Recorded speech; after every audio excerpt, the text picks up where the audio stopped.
I'm able to introduce my colleague, Kweli Kitwana, who is the Associate Director of Policy and Advocacy for the Senior Services Coalition.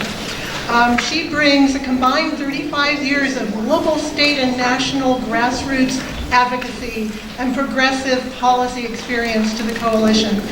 And you can check out her bio in the program to learn more. But I am going to hand the floor to Kweli. It's wonderful to be here this morning, and I just want to thank everybody. This is tremendous turnout. It's energizing and it's exciting to see everybody here, and I feel it's such an honor for me to be here and on this panel with such wonderful, hardworking, movement-building folks.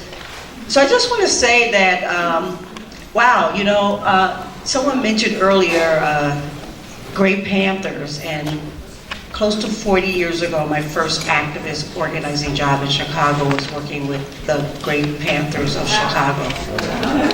So it's really, it's full circle for me to be here, to be in this environment, to have had the opportunity. My background primarily is in activism and advocacy work.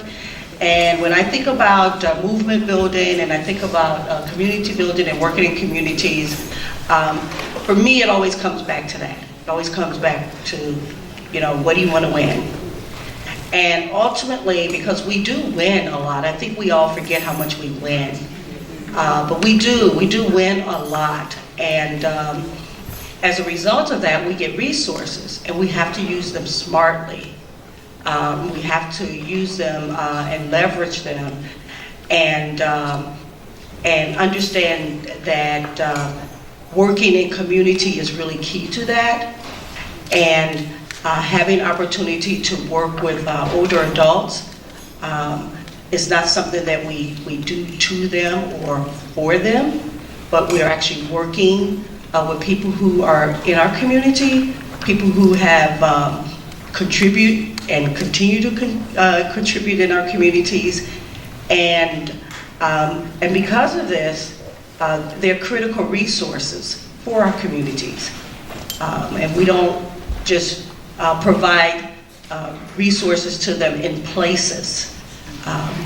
They are embedded in our communities, and the work that we receive from them, the value that they provide to our communities is critically important.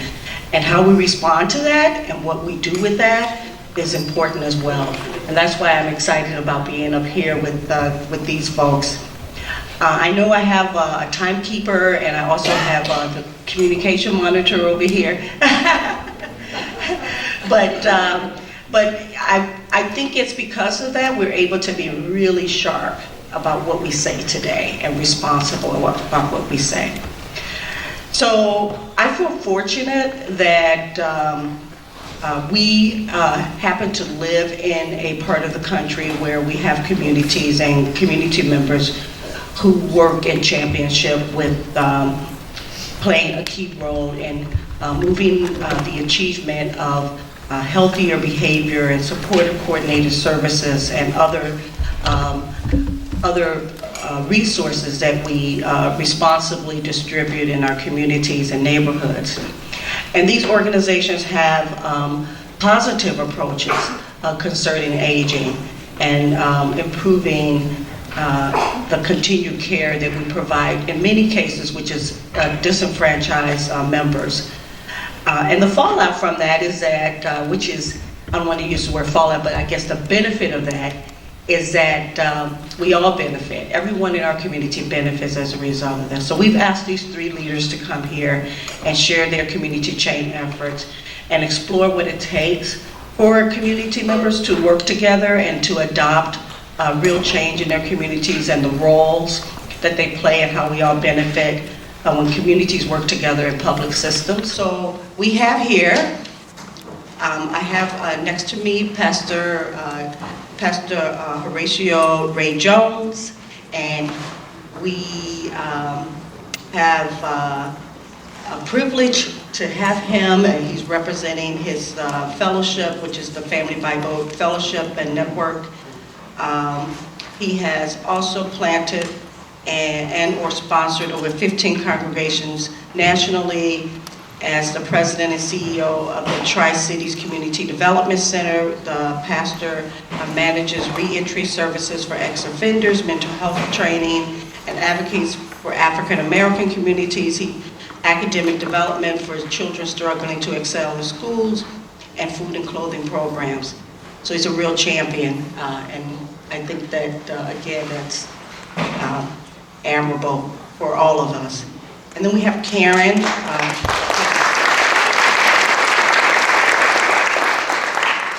We have Karen up here, who everybody in the community is well known throughout, not just in Alameda, but throughout the state, I've come to learn. And she's the administrator for the City of Fremont's Aging and Family Services and Division, which provides services and support services to older adults in the Tri-City community. The programs she manages range from general wellness and health promotion services to intensive care management and behavioral health intervention. She believes it is important to strengthen community roles to be part of solutions in assisting older adults as they age. So thank you.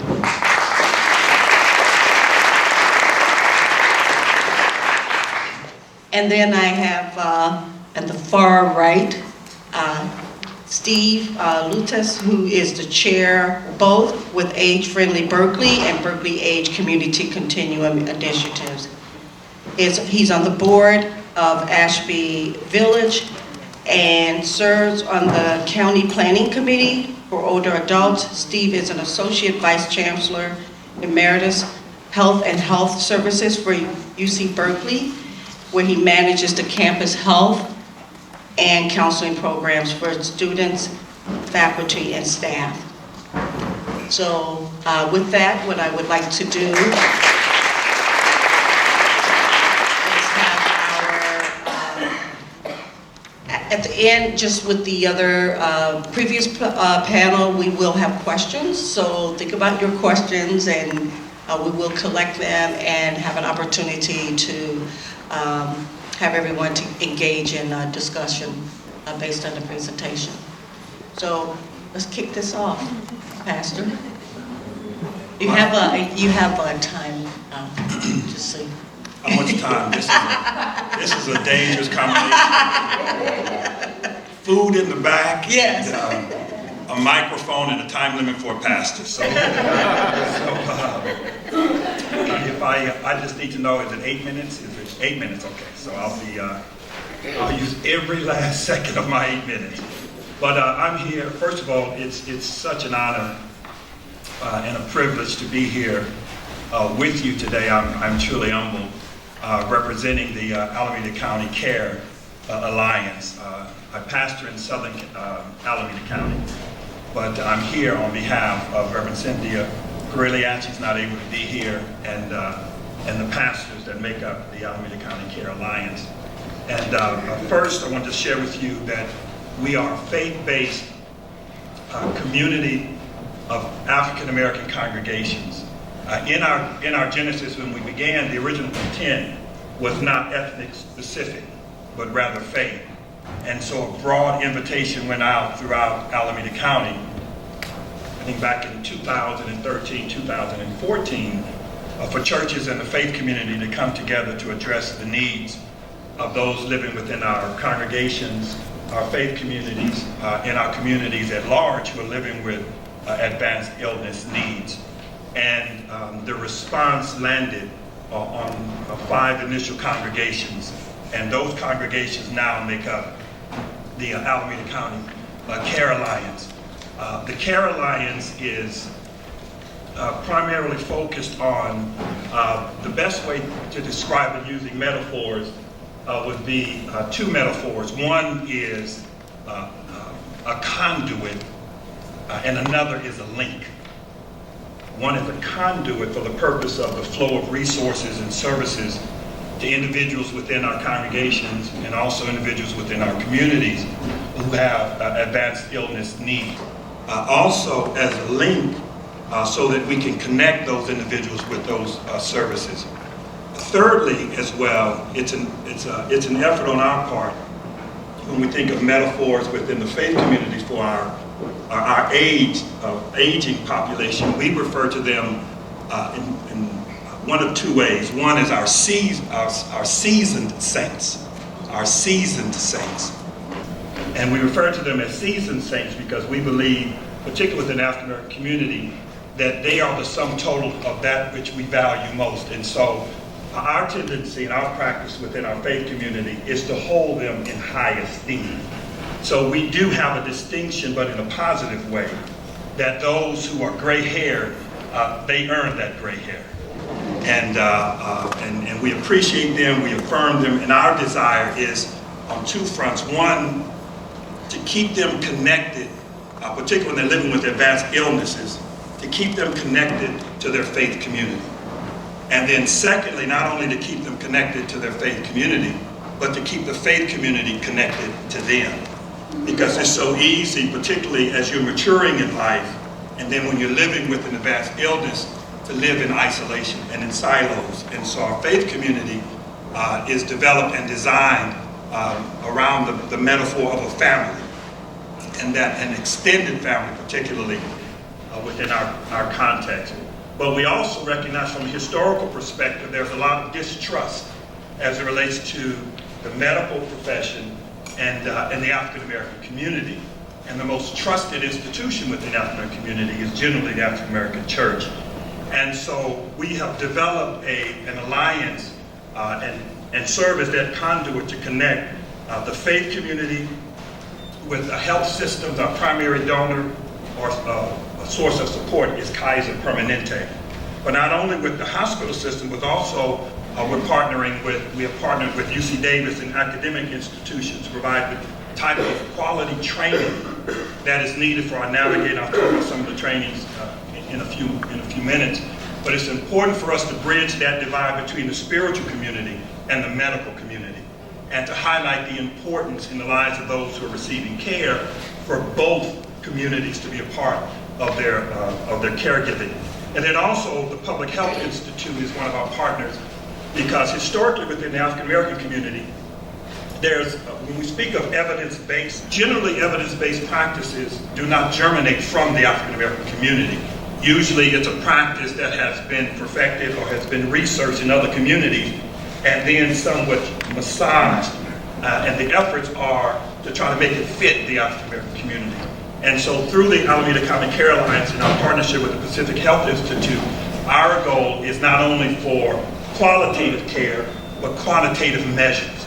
And so from the beginning and then throughout the process and then in aftercare, we have qualitative or quantitative measures that are provided through our partnership with the Pacific Public Health Institute. Originally, it started with 5 hub congregations. We have 5 hub congregations of which we are a part of, but then we've recently expanded beyond Alameda County to now incorporate an additional 7 congregations that are within Alameda County and also in Contra Costa County. We identify our function and our roles to provide what we refer to as 5 core areas, 5 core needs. Again, as that conduit to connect the resources and the services that are needed. The first one is the spiritual needs of those who are living with advanced illness. From a faith perspective, we don't see it as end of life, but rather transitioning in life. And so the faith community provides a vital link as it relates to not just the quality of life now, but a sense of hope and purpose afterwards, and not only for those who are receiving care, but also for their caregivers as well. So the Care Alliance does not just provide the support that is needed for the persons receiving care, but also providing support for those who are the caregivers. So number 1 is spiritual needs. Number 2 is health and physical needs, because often those who are receiving care are very suspicious of those who are giving the care. And so we have what we refer to as health navigators. The health navigators within each hub church mobilize those congregations, the senior ministries, the youth ministries, the children's ministry, Sunday school ministry, all of the different points of contact, so that we can provide the advocacy that is needed.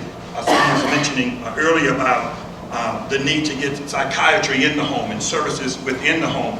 And we are there within the homes, and we provide that source of connection to where when oftentimes when the families are suspicious of the medical advice or the counsel of those who are outside of the home, we are the translators. We are the navigators, and because they have confidence in their family members, and we as their family members, we're not the medical providers. And so we give no medical advice, but we serve again as that link to connect the two. Our care navigators within our congregations receive extensive training from, it's listed in your PowerPoint. I've been given 1 minute. And so I'll be like at the end of a commercial on television when they give the disclaimer, they real fast. You can see our curriculum modules for trusting relationship, HIPAA requirements. Also, our navigators and our pastors participate in tours and discussions with local health systems, palliative care programs, care transition programs, hospices, and so on. And then the last slide gives you some of the key findings, the quantitative. And so we have, in year one, we have 540 persons needing care that are enrolled in the program. 45% of those individuals were not members of our hub churches, are not members, because when we're in the convalescent homes, when we're in the nursing facilities, oftentimes persons see the care that their roommate is receiving, and they themselves desire the same type of care as well. So we're in the third year of our program. You can see the statistics there. And so our desire is not only to emphasize the quality of life, but also from the African American perspective, to be able to measure the effectiveness of our care navigators, our congregations, and our communities in improving the quality of life transition for those who are receiving care.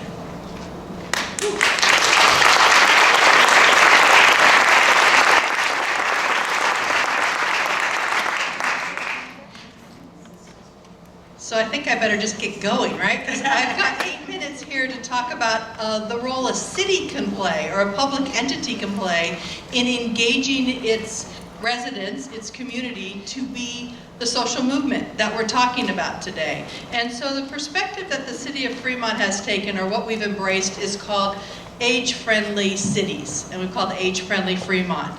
And the goal of being age-friendly, and I think this will resonate with everyone, is that you are creating a culture that's citywide, that is inclusive, it's accessible, and the premise of it all is that you're building this culture on the voice of the older adults, that we're listening, that we're promoting the world they want, or us, we want, right? And that a city that's age-friendly is livable for all, that what we're doing benefits the whole community. So what Fremont has done is we've kind of woven together the World Health Organization's age-friendly domains. I put a copy because I obviously just have a tiny little view up here on your tables. But the World Health Organization now has cities throughout the whole world that have adopted this framework to look at age-friendly. In the United States, this is hosted through ARP, so we're working quite closely with ARP right now. And to be transparent here, there are 8 domains that the World Health Organization promotes. So they're the top 8 on our list, and it's a good framework. They have housing and transportation, things that cities used to looking at, but they're also looking at civic engagement and outside spaces and health and wellness. The 9th domain is one that in Fremont we added, and it's around being dementia-specific friendly. And that's another effort that's going around worldwide. We chose to put the two together and how we're promoting this in the work we're doing. So you can see the domains there. The age-friendly network through ARP is part of it. And to talk a little bit more about the details, the formal parts, it's a 5-year plan. You apply to the World Health Organization in Geneva, you get your letter, you get going, and they ask you to really give a baseline of where you are now and come up with goals that you'd like to do. As far as in Fremont, we got our approval letter in February and got started. And so we started with the community involvement and this baseline assessment. We also wove together some data that ARP has on file. It's called the Livability Index, and we looked at that in our analysis. And then we're really fortunate here in Alameda County. I want to put a little plug in for the last county survey that we did 2 years ago, or 3 years ago now, that informed our county plan at the Area Agency on Aging. Has a lot of really good data, and the questions were asked around these domains.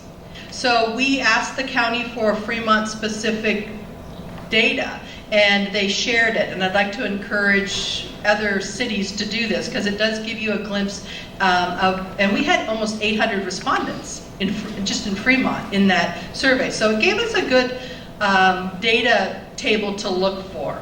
Okay, so what we've done to date, we applied last November. We got the letter from the World Health Organization in February, and we were ready. We kind of jumped on it. And I think this is the part that I want to really highlight, is that we took a community engagement approach to this, a participatory research approach to how we framed the work we were doing, and that has influenced everything we've done. We knew as a city we weren't going to be able to say, hey everyone, tell us what you want to be age friendly. It isn't about the city, it's about our community. So we wanted to get started with focus groups. And we figured the best way to do that, especially in Fremont, it's very diverse, there's a lot of languages spoken, there's a lot of different ethnic communities that live together down there. So what we did right off the bat was we trained 35 facilitators to lead the focus groups. And we encouraged them from leaders within our community.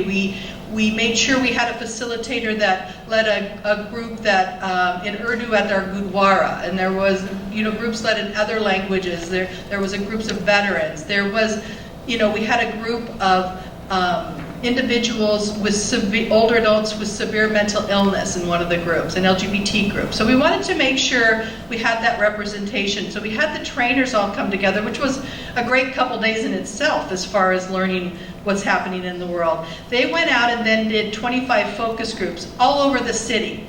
We made it really easy for people to access. There were some neighborhood groups that really wanted, come back to this, the Niles neighborhood had some facilitators, and they did their own outreach in their neighborhood. Within these focus groups, they took it back to these domains.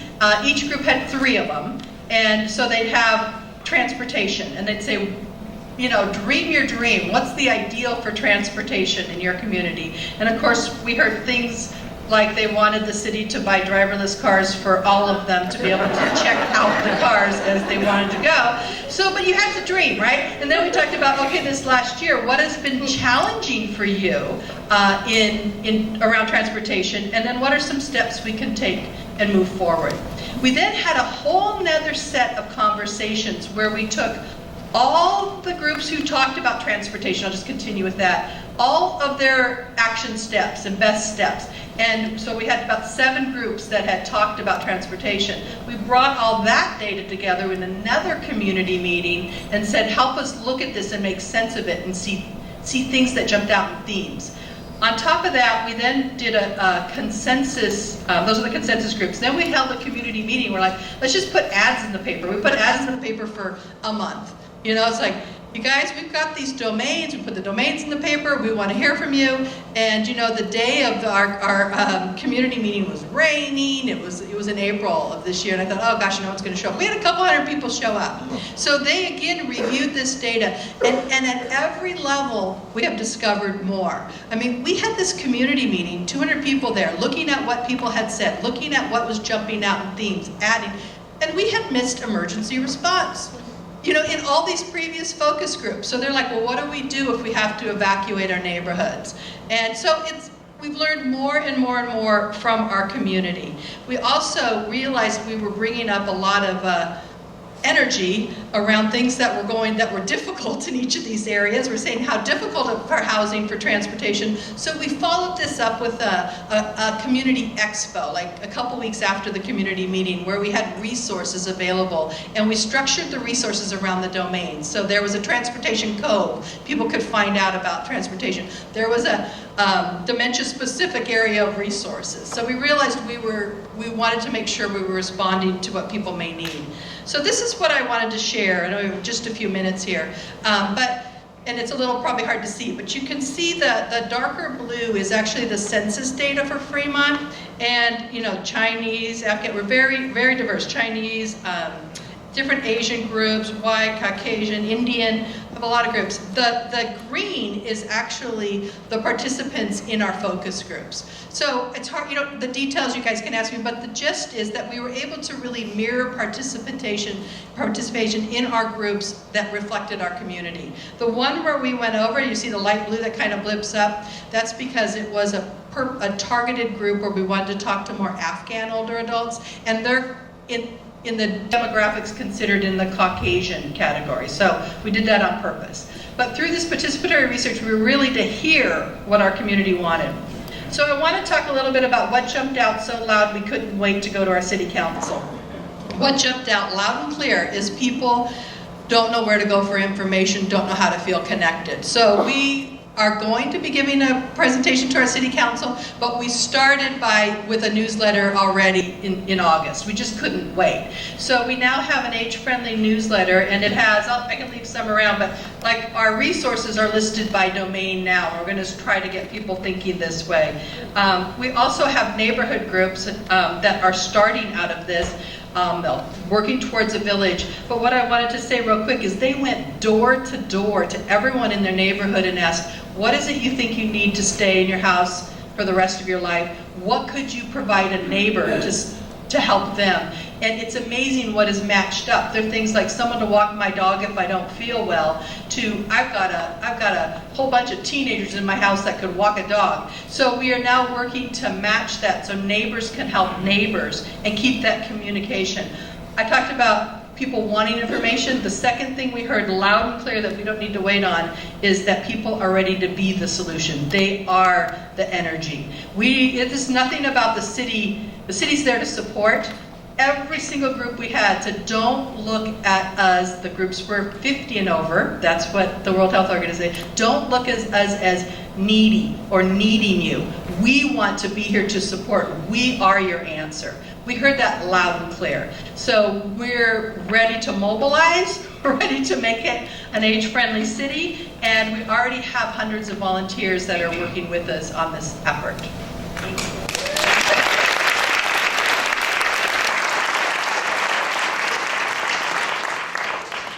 Good morning. Is that better? Yeah. So from the perspective of a older retired adult in his 70s, I have to say that I really appreciate all the work you're doing, if I may need it. And I think it is personal for all of us. And I want to approach this topic from that perspective, from the point of view of each of us thinking about our own aging, apart from the limitations of funding and the policies that impact each of our organizations. And this is how the Berkeley Continuum evolved. Several friends in the community were pleased with the options available to us and our loved ones, and we began conversations at coffee shops about what we could do to make a difference, about the transitions we all face as we age, and how we access supports that will keep people active and engaged, whether we're facing them in our own homes or in residential settings. Over time, we held focus groups to access surveys, use data from the county, from our own age-friendly project, met with others from different organizations and jurisdictions, and began to apply for funding and define what model, what are we doing, what are we looking for. There's handouts on the back table. There's now about 14 entities involved, including organizations, the village movement, the jurisdictions locally, etc. So our goal is to implement an integrated, replicable model of a citywide continuum of services and supports for older adults and people with disabilities as we navigate the transitions of aging. I think, though, and it's the theme of today clearly, that our underlying goal is not unique, and that's to try to crack the code of how to collaborate and integrate housing, services, and supports. So taking a look at this first slide, it's like Maura's comment about context. At the top of the pyramid is each of us, able to choose how we age because the base, our physical, mental, social, and health needs, are met by an organized system in our geographic area, which is clear, accessible, and responsive. Within this period, the continuum isn't designed to be another service agency. but we want to be kind of a neutral party that can engage older adults and community providers in planning efforts, facilitate partnerships and collaborative work teams, leverage existing resources, identify gaps, and develop new approaches, foster innovation in technologies and services, advocate for healthy aging and public policies, and in order to be replicable, evaluate and share findings about what worked and what didn't, which is probably might be the major part of it. We chose to look at, next slide. We chose to look at what is available for us as we age as a total system, not piece by piece. I know we've all had the experience with a dependent adult or our parents of having to recreate the wheel. What's out there? How do we find it? Who did what? So who do we call? So we're looking at a system that's person-centered, that's designed around people rather than the confines of our organizations, using a collective impact approach, bringing together various sectors that include nonprofits, government, healthcare, education, and so on. And especially important to us is how to link a community-based network and system of nonprofits with our local health systems. We're also looking at the system within a specific geographic boundary. And we initially thought about what's a natural service area? How far do older adults want to travel for care? And it's usually, I would say, 7 to 10 miles. So we were looking at North Oakland, Berkeley, Albany, and Emeryville as kind of a first nut to crack. And looking just at Berkeley first, which also provides a lot of services to Emeryville and Albany, as if we could figure that out, then we can add zip codes and jurisdictions and expand it. We also wanted to focus on this defined area because we're population focused, and we want to evaluate the impact of this approach on the health status and engagement of the older adults in the area. Okay. To start, we pursued the priority areas that were identified by our community, and there's certainly a lot of others. Transportation's been mentioned, employment, but we wanted to drill deep and not just across a survey. And so we limited our focus, and so we have 4 work teams going now. Housing, and this is from independent to affordable and market rate residential housing, and this is especially with respect to linked services and supports all along the continuum, whether you're in your own home or in a residential setting. We want to use a robust use of interactive technology, and we're working with UC Berkeley on this, to support access to personalized and general information.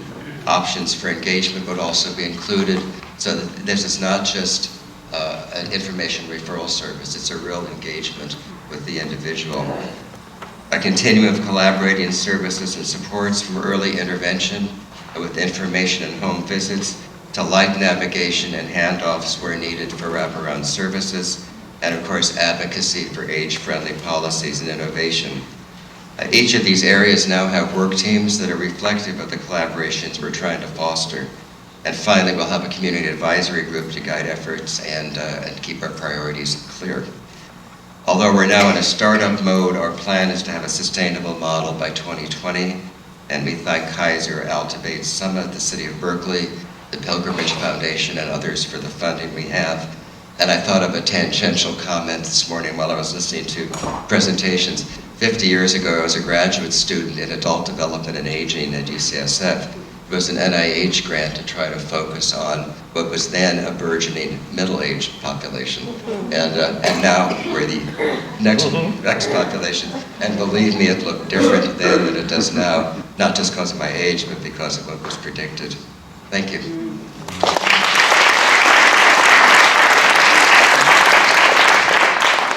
Thank you.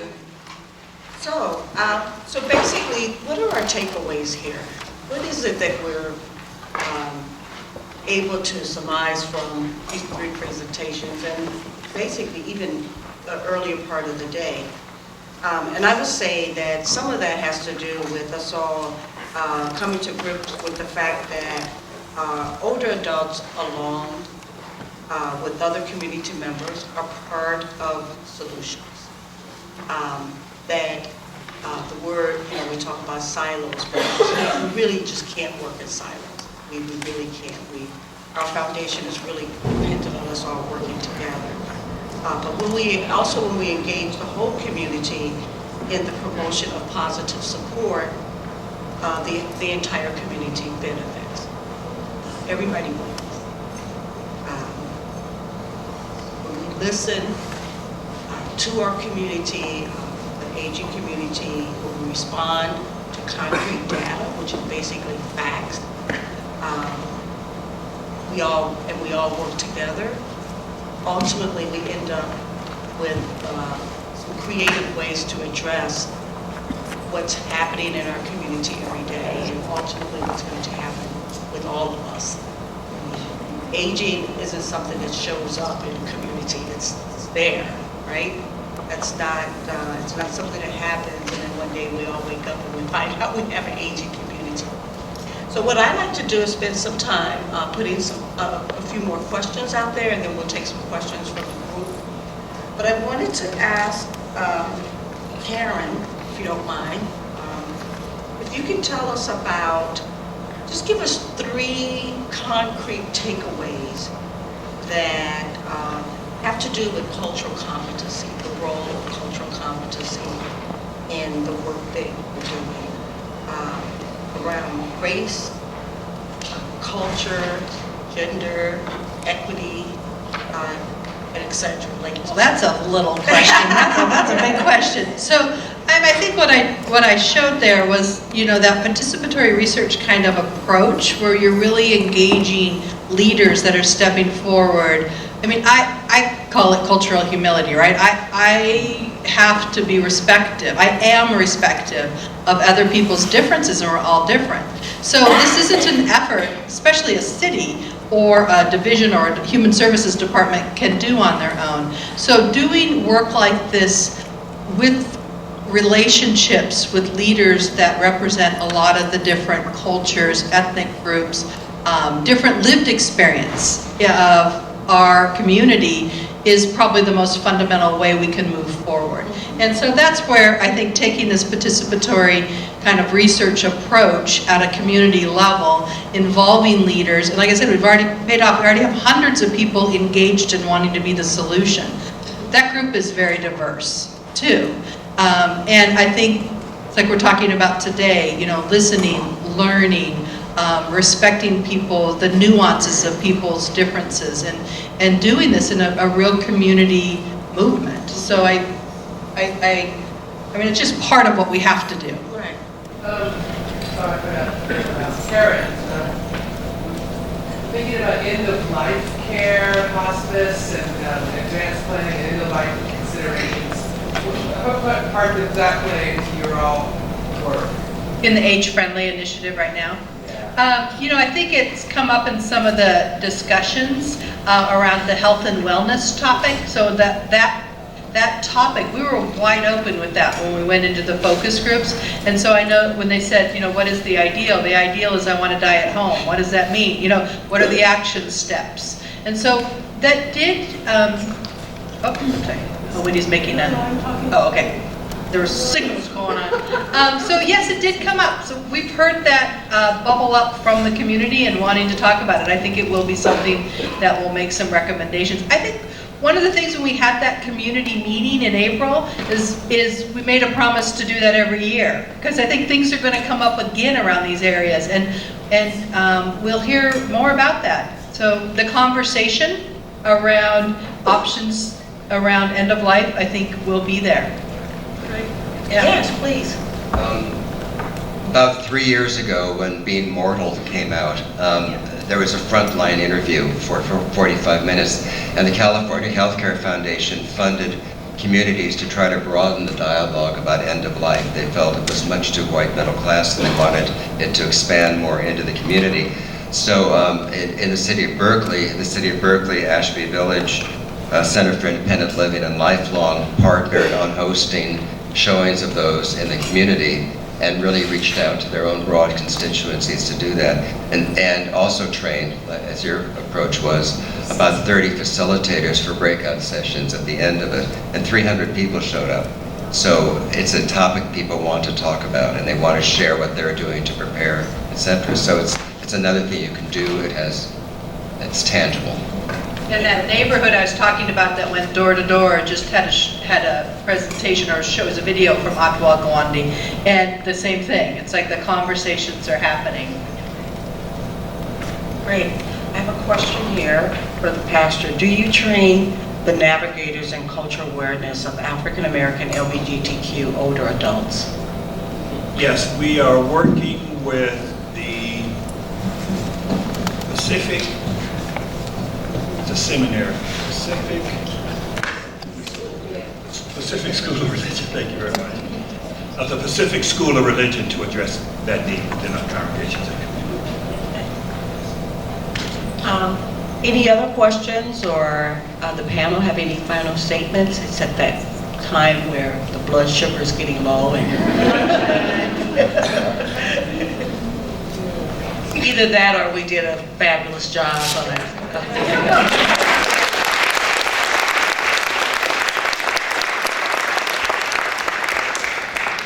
Is there one more question? Oh, good. Oh, how's that? Wonderful. Yay. Great. Okay. And we're good with time. We Steve, have what did your organization do to build accountability within your project? Well, first of all, our organization is not yet formed. It's funny that Marty mentioned the word virtual. I think we're virtual, and it's kind of an organizing strategy. We're congealing as we talk here today. The partners are forming. We want to become a 501c3, and I think the accountability issue is really important.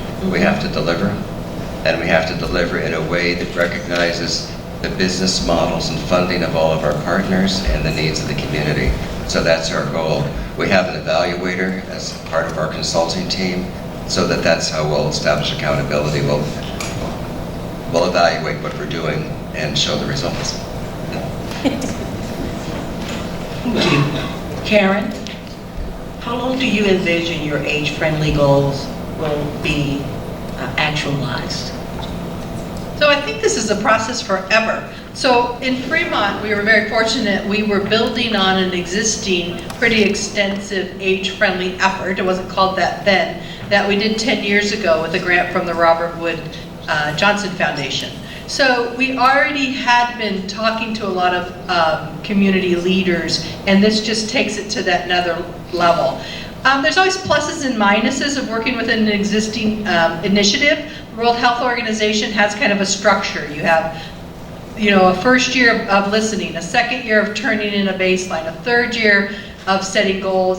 So there is this structure we're working within. I think that this will be an ongoing cycle of revisiting, with the community and hearing more. I think new things will come up. I mean, years ago we didn't hear much about jobs. And now we're hearing a lot more from people around work opportunities and stigma, biases, and employment. So I think there will be something else that will come up later too. So I think this is forever. Like I said, some of them were so obvious around communication that we just started without even having the formal work plan in place. And I think it's going to be like that the whole time. It's going to be a moving target. Great, thank you. Pastor, you have another question? The question for you is, do you or are you expanding the care navigation program beyond the end-of-life support? Yet, what's incorporated within it is end of life, and then also aftercare for the family members and the caregivers. As many of you know, oftentimes we've had situations where persons who were the caregivers often transition before those that they were caring for. And so in our approach and our strategy is not just to, many of you, if not all of you, you've gone to funeral services and everyone is there.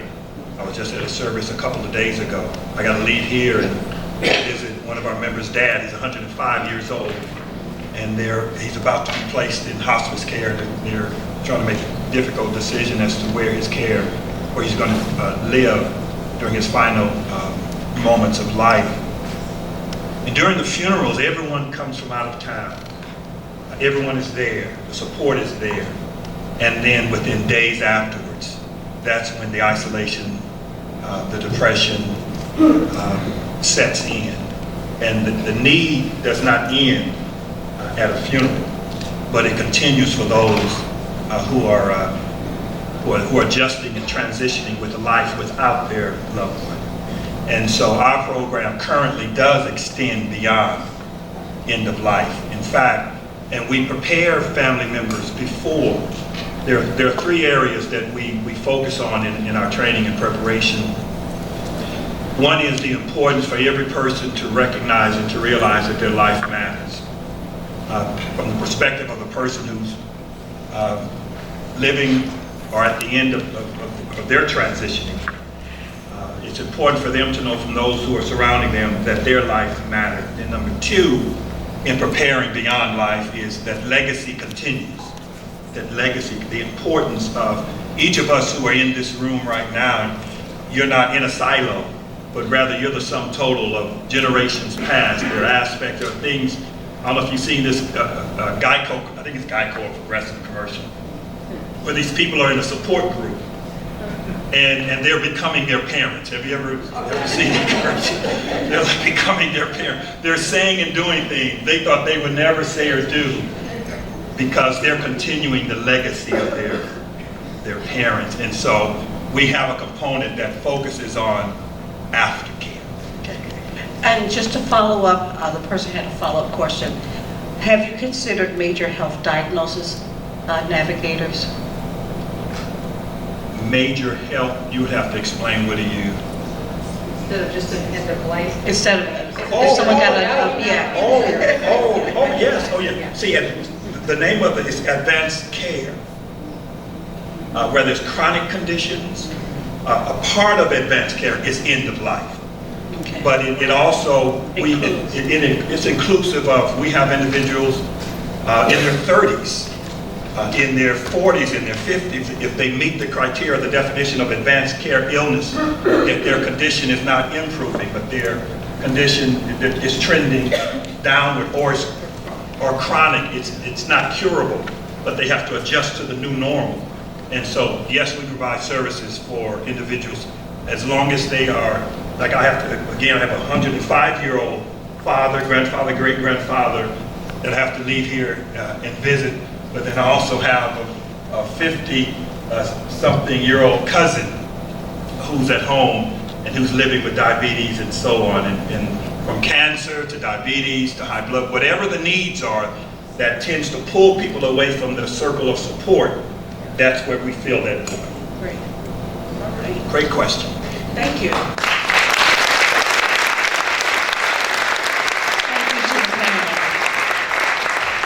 So thank you to our panel. Thank you to our moderator. Wow, we have a lot of food for thought. And I think you're probably hungry too. So we are going to now transition to our discussion cafes.